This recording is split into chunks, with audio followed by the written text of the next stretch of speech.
The desert wind came crawling down from the high plains that evening, carrying with it the smell of dust and dry grass. The little settlement of Red Hollow stood quiet against the horizon, just a few weathered cabins, a windmill that creaked like an old man's bones, and a handful of souls trying to outlast the wilderness. The sun was sinking behind the canyon rim, bleeding red light across the roofs when she first saw him, half dead, blood running from his shoulder, his horse stumbling under the weight. She didn't know what tribe he was from then, only that he was hurt and alone, and that no man deserved to die that way. She dragged him off the horse herself, though her hands trembled. The horse's breath steamed in the cold dusk as she pulled the stranger toward her barn. He was heavy with muscle, skin sun-darkened, his hair falling long and tangled over his chest. His wound was deep, a rifle shot clean through. She pressed cloth to it, whispering prayers she'd forgotten years ago, and by the time the stars climbed high, he was breathing again. That was the night everything changed, the night mercy became a mistake.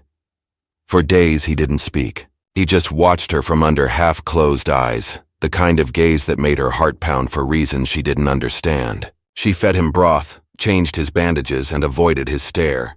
The townsfolk had warned her about the raids, Comanche riders who haunted the canyons, taking cattle and sometimes people. But she'd always believed not every soul born under the desert sun carried evil in his blood. By the fourth morning, his strength returned. He moved through the cabin like a wolf, silent, observant. When he finally spoke, his voice was deep and steady, touched with that desert rhythm, each word slow as if tested for danger. He asked her name. She didn't answer at first. Then he asked where he was. She told him he was near Red Hollow, a day's ride from the river. That's when he looked at her, long and hard, and said she should have left him for the buzzards. She almost believed him. That night, a storm rolled in from the west. Lightning flashed over the plains and the wind howled against the shutters. She tried to sleep, but the sound of his footsteps outside the door kept her awake. She heard the faint rasp of his breath, the whisper of the old floorboards beneath his boots. When she stepped out with the lantern, he was there, shirt open, skin streaked with rain, eyes burning through the dim light. He said nothing, just stared at her as if weighing something unseen. She told him to lie down, that he'd tear his wound open again. But he didn't listen. He stepped closer until the lamplight trembled between them. She could see the scar on his jaw, the faint cut across his lip. He reached out, took the lantern from her hand and set it down. His fingers brushed hers, rough, calloused, alive. "You saved my life," he said quietly, voice low as thunder rolling far away. "Now you'll pay for it." The words struck her like a blow, but not the way she expected. There was no anger in them, no threat, only something she couldn't name. Fear, perhaps, or debt. She stepped back, her heart beating faster than the rain outside. He didn't move to harm her. Instead, he looked at her with a strange kind of hunger, not the kind born of cruelty but of survival, the kind that came from a man who'd lost everything but his will to live. For a long moment, neither spoke.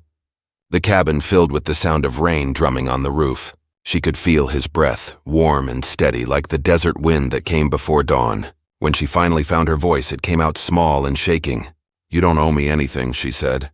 "You were hurt. I only did what anyone would." He gave a low sound, half laugh, half sigh. "No one does something for nothing here," he said. "Not in this land." Then he turned away, sat by the fire, and began to unwrap the bandage from his arm. The wound had closed, but the scar was still raw. He cleaned it himself without flinching while she stood frozen near the doorway. Something in him carried the weight of more than one life. War, loss, exile, and she realized then that she didn't even know his name. Over the next few days, his presence filled the small cabin. He spoke little, but every sound, his boots on the floorboards, his low breathing in the night, kept her restless. Once, she found him outside at dawn, standing shirtless in the cold air, staring toward the mountains. She asked if he had a family, and he said only, "Not anymore." She didn't press further. In the silence that followed, she began to sense the story he carried, the kind men never tell but can't escape. The people of Red Hollow would never understand. If they knew she had a Comanche under her roof, they'd drag her out by her hair and set fire to the place. Yet each time she thought of sending him away, she couldn't. There was something in his eyes when he looked at her, something raw and haunted, like a man walking between life and death.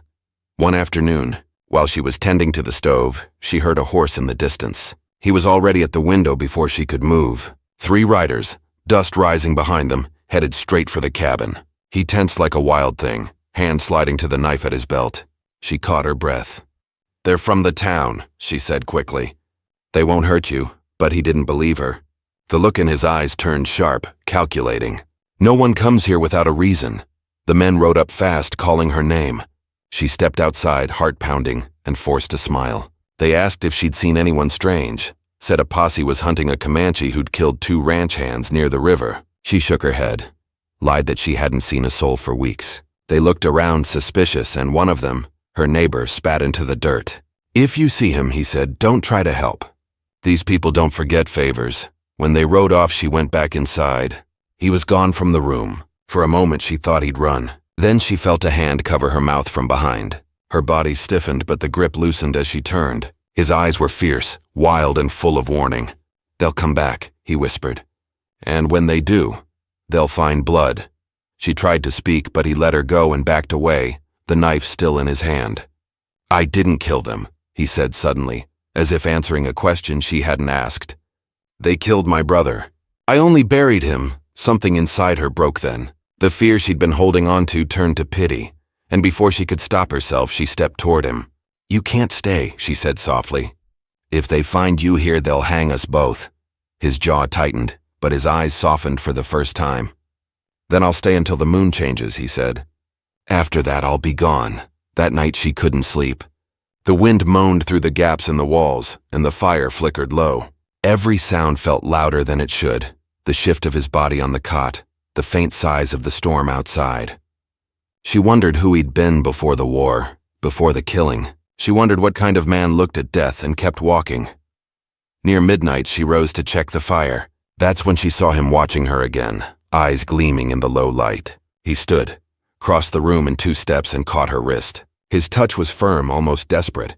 "You should have let me die," he said. She shook her head. "I don't believe that." He pulled her closer, his breath brushing her skin. "Then you don't understand what I owe you." The storm outside broke louder, the wind rattling the windows as he leaned close enough for her to hear his heartbeat. His voice came low, trembling with something between anger and sorrow. "You saved my life," he said again, eyes dark as the desert night. "Now you'll pay for it." And before she could ask what he meant, the lamp went out, leaving them both in the dark, with only the storm to bear witness. The storm raged until morning, leaving the plains soaked and the horizon wrapped in mist. She woke to find him gone from the cot again, his blanket folded neatly, the fire long since dead. Her heart raced as she stepped outside, scanning the open field beyond the barn. The world felt emptied by the rain, quiet, washed clean. But his tracks were fresh in the mud. He hadn't left. He was standing behind the corral, sharpening his knife on a flat stone, the blade gleaming under the pale light. For a long while, neither spoke. The only sound was the scrape of steel against rock and the slow breathing of the horses. When he finally lifted his eyes, something in his expression had changed. The hardness was still there, but now there was something else too. A weight maybe, or a promise. "You shouldn't be here alone," he said quietly. "This land doesn't forget things." She wrapped her shawl tighter, not from the cold but from the strange tremor in his words. "You think I don't know that?" she replied. "Every door in Red Hollow has a story buried under it. Mine's no different." He looked away as if afraid of asking. But she went on anyway, her voice low and steady. "My husband died 3 winters ago. Fever took him before dawn, left me the cabin, the land, and the silence that comes with both." He nodded once, understanding more in her tone than her words. For the first time since she found him bleeding in the desert, he seemed to see her not as a stranger, but as someone who also carried ghosts. The days that followed blurred into a quiet routine. She chopped wood while he repaired the fence. He hunted in the hills and brought back game she hadn't tasted in months. Yet, beneath the small talk and passing glances, the air between them remained charged with unspoken things: fear, gratitude, curiosity, and something else that neither dared to name. Sometimes she caught him staring toward the canyon, where the wind whistled through redstone walls like voices calling out names long forgotten. Other times, she found him sitting by the barn at dusk, his hands resting on his knees, his face carved in shadow. She wanted to ask what haunted him, but didn't. Some questions were better left to silence. Then one evening, he spoke of it himself. "I was not meant to be here," he said, his voice low, as if the night might overhear. "My people live beyond the river. The soldiers came before harvest. They took our horses first, then our homes. They said it was for peace. My brother tried to stop them. They shot him in front of the children. She said nothing, only listened, her throat tightening. I went after them, he continued. The ones who led the raid. Found them near the canyon. 2 died before I was hit. They said I was a savage. Maybe they were right. The firelight flickered across his face, catching the edge of his scar. She could feel the ache in his words, the kind that comes from wounds that never close. For a moment, she forgot her fear. You're not a savage, she said softly. You're a man trying to survive. He looked at her then, the intensity in his eyes enough to make her heart stumble. And you? He asked. What keeps you alive in this place? Her answer came after a long silence. Hope, she whispered.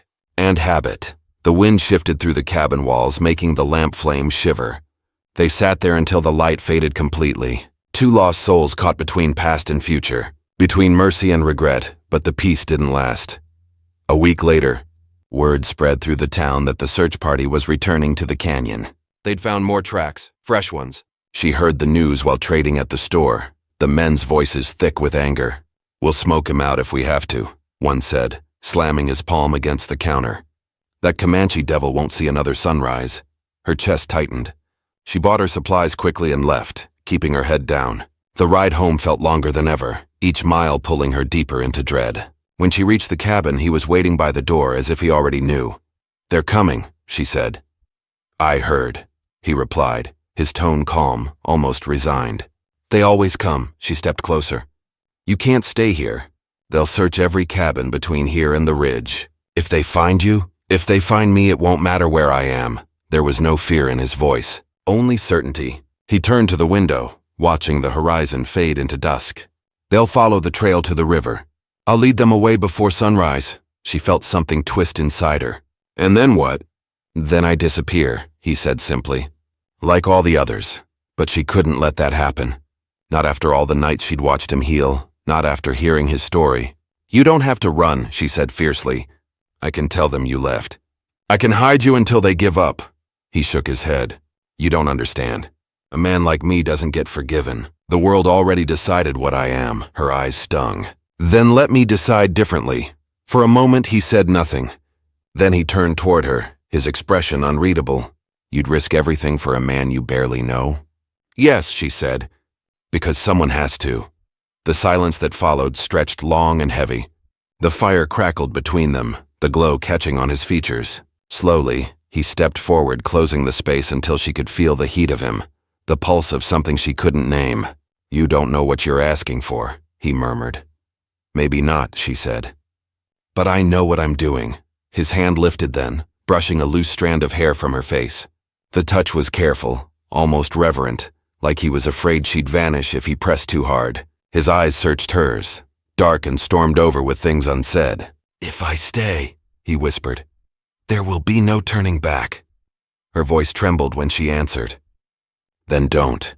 The words hung between them, fragile as the flame that danced in the hearth.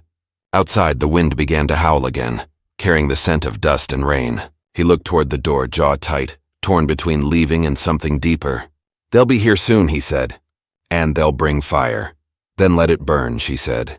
I've lived through worse. He stared at her for a long moment, then turned away, pacing the floor like a caged animal. She could see the conflict tearing through him, the instinct to run, the duty to survive, the strange bond that had taken root between them despite everything. Finally, he stopped. At dawn, he said, his voice hoarse. If I'm still here, it means I've made my choice. She didn't sleep that night.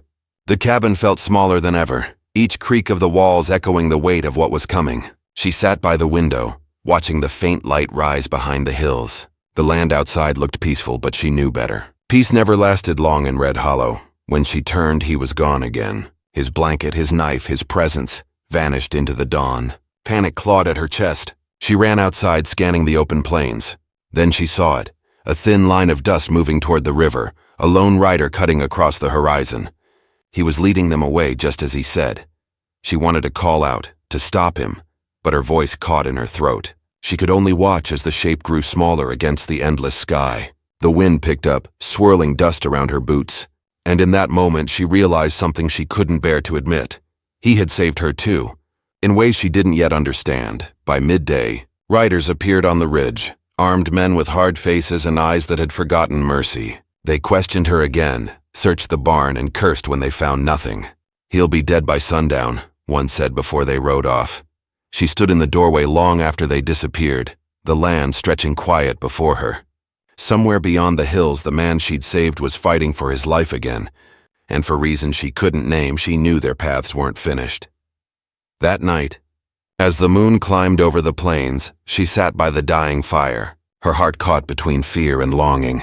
The silence pressed heavy, broken only by the distant cry of a coyote, and just when she began to think he'd never return, the wind shifted, carrying with it the sound of a horse's slow approach from the dark.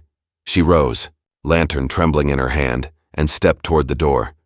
Every heartbeat a drum of uncertainty. The sound drew closer, steady and sure, until it stopped just beyond the fence line. Then a voice came through the shadows, low, tired, and familiar. "You said you'd wait."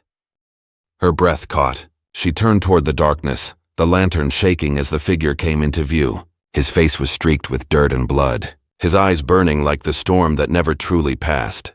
And before she could speak, he said again, quieter this time, "I came back to finish what you started."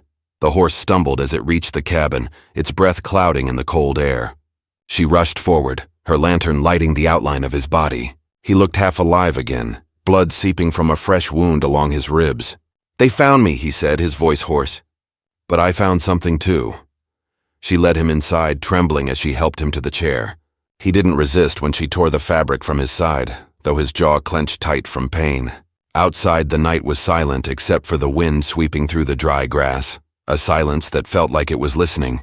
She cleaned the wound with trembling hands, the smell of iron thick in the air. "You said you'd lead them away," she whispered. "You were supposed to be gone by sunrise." His eyes lifted to hers, weary but fierce. "I was, but they weren't alone." Her heart sank. "Who?" He looked toward the window where the moonlight fell pale across the wall. "Soldiers."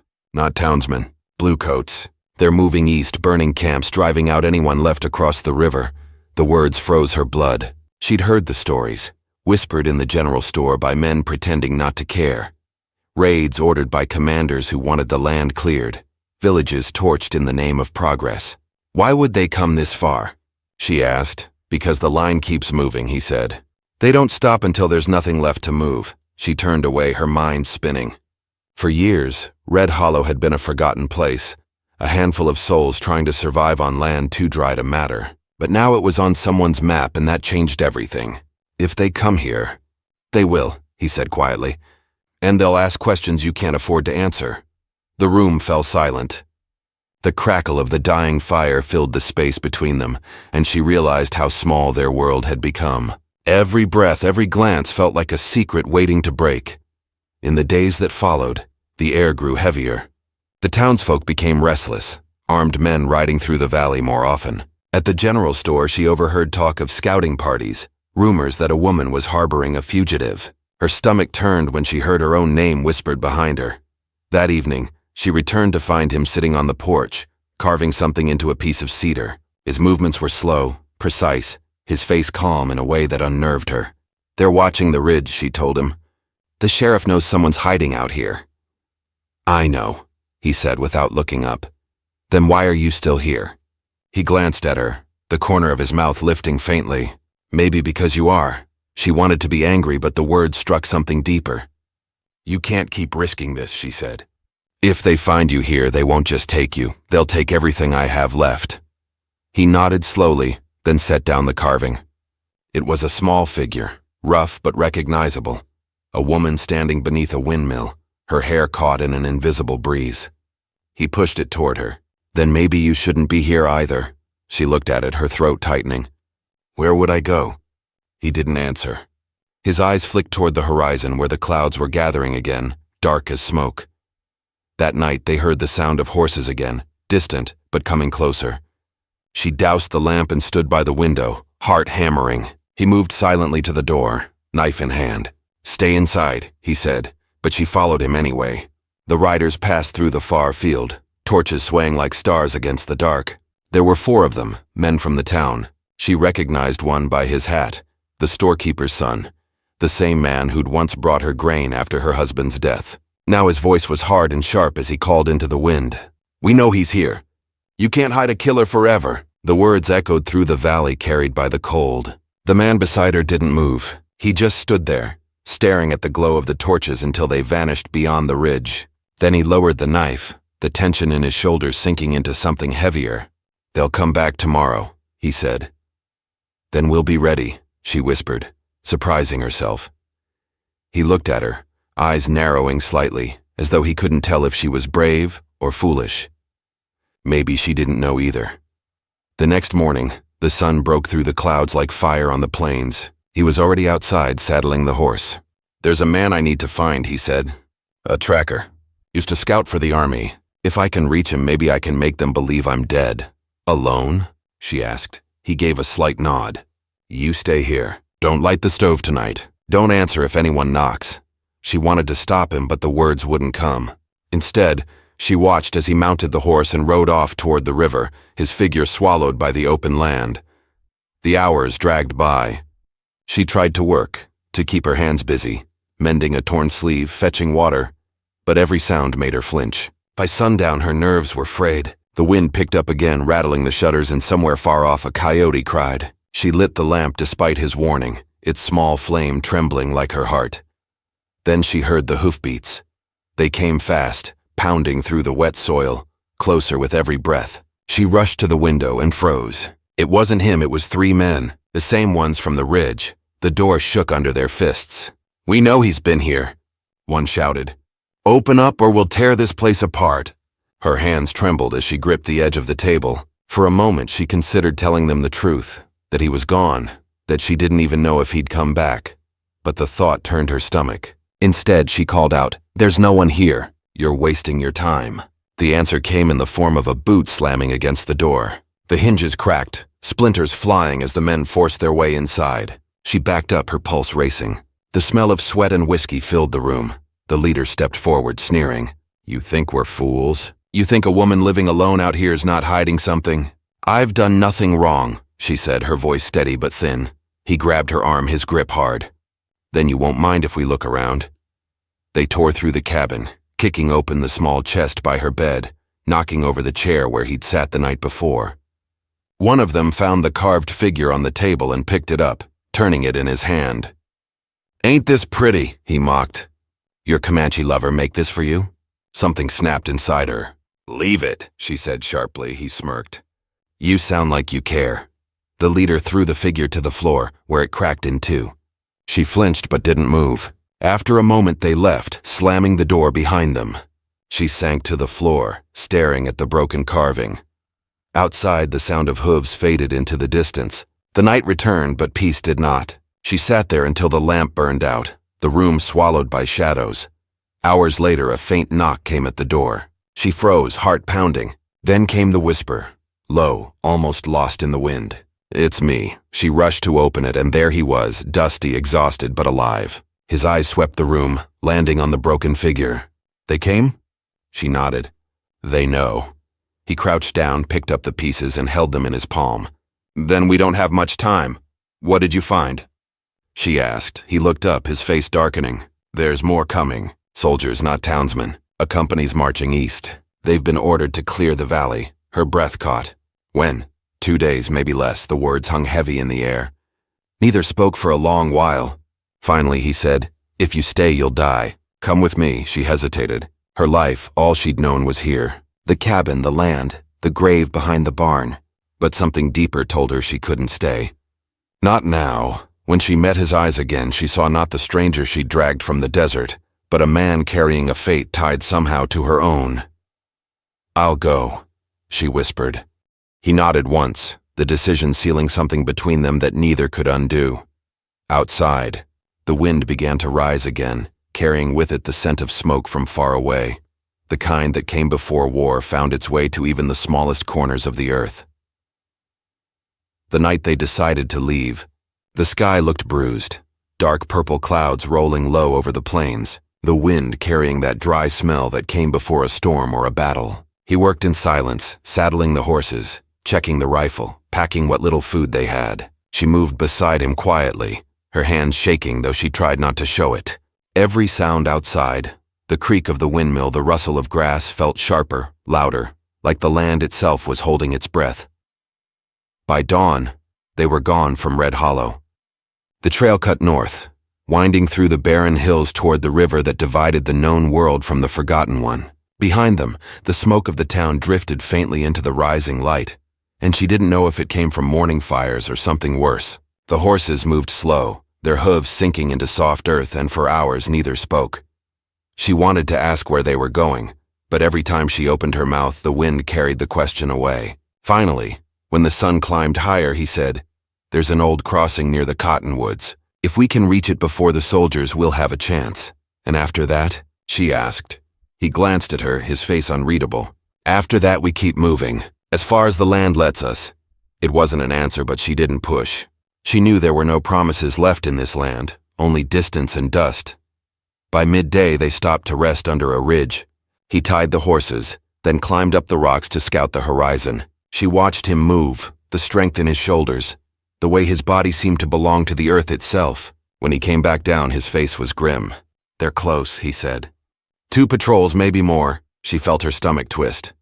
"How far?" "Half a day," he replied. "Maybe less if they picked up the trail."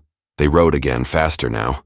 The wind picked up behind them, carrying dust across the flats. Every mile felt heavier, the silence stretching like wire between them. Once she glanced back and thought she saw a shimmer of movement far in the distance. Maybe men. Maybe mirage, but she said nothing. As the sun dropped behind the hills, they reached the edge of the river valley. The water ran low and brown, cutting a narrow line through the dry land. He dismounted, scanning the far side. "We'll camp here," he said. "The crossing's another mile downstream." "We move at first light." She nodded, though fear pressed tight against her ribs. The night felt too still, too watchful. He built a small fire, careful to keep it low, then sat with his back to the wind. She could see the strain in his face, the sleepless nights, the weight of running. "You've done this before," she said softly. He looked up, the firelight reflecting in his eyes. "Too many times. Does it ever stop?" she asked. He shook his head. "Only when the land takes you." She looked toward the river, its dark surface glinting like glass in the moonlight. "Then maybe the land will take us both." He said nothing, but his gaze lingered on her longer than it should have, as if he wanted to believe that was possible. Then he turned away, watching the horizon again. They slept little. Near midnight, the sound of distant gunfire cracked through the wind, faint but unmistakable. She sat up, heart racing. He was already awake, rifle in hand, eyes fixed toward the sound. "They found the town," he said quietly. "They'll burn it to the ground." Her throat tightened. There were still people there. "Children." His jaw set hard. "The army doesn't see faces, only maps." For a while they just sat in silence, listening to the far-off thunder that wasn't the sky. She wanted to cry, but the tears wouldn't come. The world had become too dry for mercy. When morning came, they left the fire cold and moved toward the crossing. The riverbank was steep, the mud slick beneath the horses' hooves. On the far side, the land rose into the canyons, rugged, wild, untouched. Safety might lie somewhere beyond those cliffs, but so did everything unknown. He went first, leading his horse through the current. The water reached his knees, then his waist, pushing hard against his legs. She followed, clutching the reins, her breath shallow. Halfway across, the horse stumbled and she nearly fell. He caught her arm before she went under, pulling her close against the current. For a moment, the world narrowed to just that. The weight of his hand, the rush of the river, the silence between their breaths. Then he guided her the rest of the way until they reached the far bank, soaked but alive. They climbed the ridge and looked back. Smoke still hung over the plains in the distance. A faint line of riders moved below, their figures dark against the light. "They're still following," she whispered. He studied the trail, then nodded. "They'll reach the river by noon. Can we outrun them?" "Not forever." They rode again, cutting through narrow passes where the rock walls rose high on both sides. The air was dry, filled with the scent of cedar and dust. Once they stopped by an old wagon road, half buried, long abandoned. He crouched down, brushing his hand over the wheel ruts. "This used to lead to a trading post," he said. "If it's still standing, we might find supplies." She looked around. "And if it's not?" He gave a faint, tired smile. "Then we keep going until the land tells us otherwise." The canyon grew tighter as they went, shadows swallowing the path. Every echo of their horses' hooves sounded like a warning. She tried to steady her breathing, but her nerves were fraying thin. When they turned a bend, the wind shifted, carrying a sound that froze them both. Another set of hooves, faint but closing fast. He dismounted, motioning for her to do the same. "Hide the horses behind the rocks," he said quietly. "If they see us here, we're done." They pressed against the canyon wall, hearts pounding. Moments later, 4 riders appeared on the trail below, soldiers, rifles slung across their backs. The leader raised his hand, pointing toward the ridge. "Tracks," he called. "Fresh ones." She held her breath as the men dismounted. One of them knelt, touching the ground. "2 horses," he said. "Headed north. Could be them." The leader's jaw tightened. "Then we're close. Spread out." The sound of boots on stone filled the canyon. He leaned close to her ear, whispering, "If they reach the horses, we run. Don't stop for anything." Her pulse thundered. She could see the soldiers' shadows moving across the rocks above them, the gleam of sunlight off metal. Every muscle in her body screamed to move, but she stayed still, praying the wind would cover their scent. Then one of the men stumbled near their hiding place, his boot sliding on loose gravel. He cursed under his breath, steadying himself, and in that small sound the world seemed to hold still. The man beside her tensed, hand on his knife. Another second passed. The soldier turned away, calling to his commander. "Nothing here! Trail splits near the ridge." "Then follow it!" The leader shouted. "They can't be far." The men mounted up again, their voices fading into the distance. She exhaled shakily, realizing she'd been holding her breath for nearly a minute. He waited a moment longer before standing, scanning the canyon carefully. "They'll come back," he said. "We can't stay here." They hurried back to the horses, moving fast through the narrow pass until the canyon opened into a wide plain, dotted with mesquite and dry sage.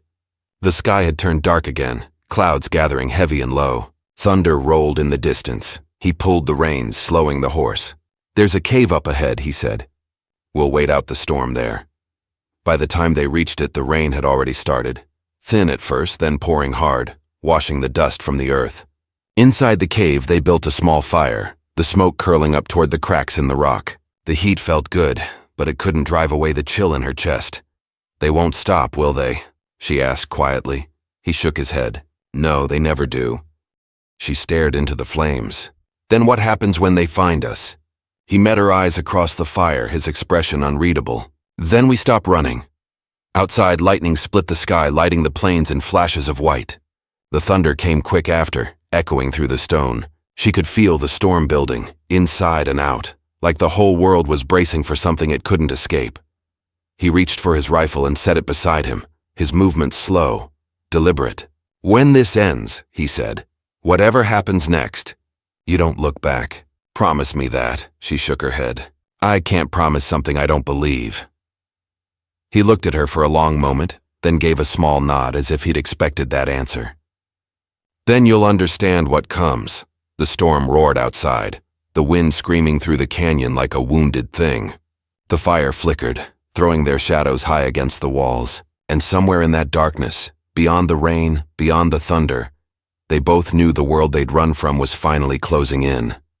The storm raged through the night like the sky itself was tearing apart. Rain fell in heavy sheets, wind screaming across the canyon, and thunder rolled so close it felt like the earth was shaking. Inside the cave, the small fire sputtered but refused to die. She sat beside it, clutching her shawl around her shoulders, her face pale in the flickering light. He stood near the mouth of the cave, watching the lightning tear through the darkness beyond. His rifle rested in his hands, but his eyes looked far away, as if searching for something only he could see.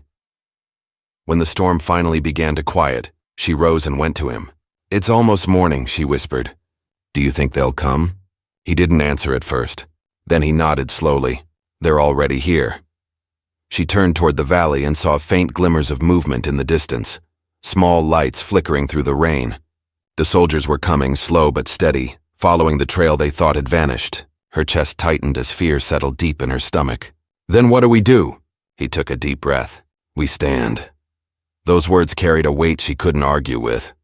He wasn't a man who spoke in promises or dreams. He spoke in truths, even the painful ones. She looked at him then, really looked, the scars, the strength. the strange calm that came from living too close to death for too long, and she knew he had already decided how this story would end. They packed quickly, leaving the fire to burn itself out. The rain had turned the earth into a slick mire, but the horses pressed forward, their hooves sinking deep with every step. The air was cold and clean, filled with that smell of wet cedar and smoke. By the time they reached the open plain, the first pale light of dawn was breaking through the clouds. They stopped on a rise overlooking the valley. Far below, the riders were visible now, dark shapes cutting across the gray earth, their rifles glinting in the weak light. There were more than she'd feared, at least a dozen. She felt her throat tighten. "We can still ride east," she said. "There's forest beyond those hills. We could lose them there." He shook his head. "They'll never stop. Not until they see me dead." She wanted to argue, to beg him not to do what she knew he was about to do, but his face told her it was already decided. "Then I'll stay," she said quietly. "If you're facing them, you won't face them alone." A shadow crossed his face, something between pride and sorrow. "No," he said gently. "You gave me life once. Don't throw yours away to follow me. You think I could go back?" she asked. "To what?"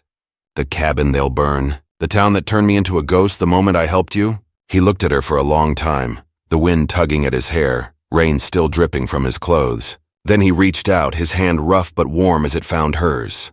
"You don't owe me anything," he said. "Neither do you," she replied. "But here we are." They stood like that for a long moment, the world holding still around them. The sound of hooves drew closer, echoing across the valley floor. Finally, he let go, his voice low. "There's a hollow ahead near the rocks. You'll be safe there. Wait for me until the sun is high. If I don't return, follow the river north. It'll lead you to the trading post." She wanted to refuse, but the look in his eyes stopped her. It wasn't command, it was farewell. He mounted his horse and rode toward the plain, his figure cutting through the mist. She followed him only as far as the ridge, her heart pounding so loud she could barely breathe. From there, she watched as he rode down to meet the soldiers, his dark form standing alone against the pale dawn. The first gunshot cracked through the air, sharp and hollow. Then another. The horses below reared, men shouting, the chaos of it all carried by the wind. She couldn't see him clearly through the rain and distance, only flashes of movement, his rifle raised, his body shifting with every shot. One man fell, then another, but there were too many. The fight dragged on until the smoke from their rifles mixed with the fog, turning the valley into a haze of gray. Her hands trembled as she clutched the rocks in front of her, helpless to do anything but watch. Then she saw one of the soldiers circle behind him, rifle aimed. She opened her mouth to scream, but no sound came. The shot rang out. His horse reared, then fell. The world went silent. For a moment she couldn't move. Then she stumbled forward, down the slope, her boots slipping in the mud. She didn't care if they saw her. She didn't care about anything but reaching him. The soldiers had dismounted, gathering around his fallen body. Their voices blurred in her ears. One of them bent down, checking for breath. Another said something she couldn't hear. Then they turned away, leaving him where he lay. When they were gone, she ran the rest of the way, her chest burning, her heart breaking with every step. He was lying on his side, the earth around him dark with blood and rain. His eyes were half open, fixed on the sky. She dropped to her knees beside him, her hands shaking as she touched his face. For a moment, she thought he was gone, but then his lips parted and a faint breath escaped. "You shouldn't have come," he whispered. She pressed her forehead against his. "I wasn't going to let you die alone." He gave a weak smile. "You saved me once," he said. "Now, it's my turn." Her tears mixed with the rain. "Don't talk like that. You'll live." He shook his head, his hand finding hers again. "The land always takes what it's owed." She wanted to say something, anything, but words felt useless. He looked past her then, toward the horizon where the sun was breaking through the clouds, painting the valley in gold. "Look," he whispered. "It's morning." She turned, watching the light stretch across the plains, warm and endless. When she looked back, his hand had gone still. The world around her felt hollow. No sound, no wind, just the quiet weight of loss. She sat there for what felt like hours, her fingers tracing the lines of his face, memorizing every scar, every mark. Then, as the sun climbed higher, she rose. She buried him by the riverbank beneath a lone cottonwood tree, the same kind he had mentioned days ago when they first reached the water. She marked the grave with a small pile of stones and placed the broken carving atop it, the figure he'd made of her, now pieced back together as best as she could. When the wind picked up, it carried the scent of cedar and rain. She stood there, watching the river move, feeling its pull toward the horizon. Then she took the reins of her horse and turned north, just as he'd told her to. The trail stretched on for miles, the sun hot on her back. She didn't look back, not once. But she carried him with her. The sound of his voice, the calm in his eyes, the promise he never had to speak aloud. By dusk, she reached the old trading post he'd mentioned. It was half abandoned, a few walls standing, the rest turned to ruin. She built a small fire inside what was left of the stable and sat beside it, staring into the flames. For the first time in days, the fear had quieted. All that was left was a strange peace, a sense that something greater than both of them had finished its course. Outside, the stars began to appear, bright and endless across the sky. She thought of Red Hollow, of the cabin lost to smoke and ash, and of the man who had come from the desert only to change everything she thought she knew about right and wrong, mercy and debt. In the end, she understood what he meant when he said the land never forgets. It held their story now, the cabin, the river, the storm, and the quiet that followed. And as she sat there beneath the same stars that had watched them both, she whispered a prayer not for herself, but for him. For the Comanche who taught her that saving a life was never about repayment, but about remembering what it meant to be alive.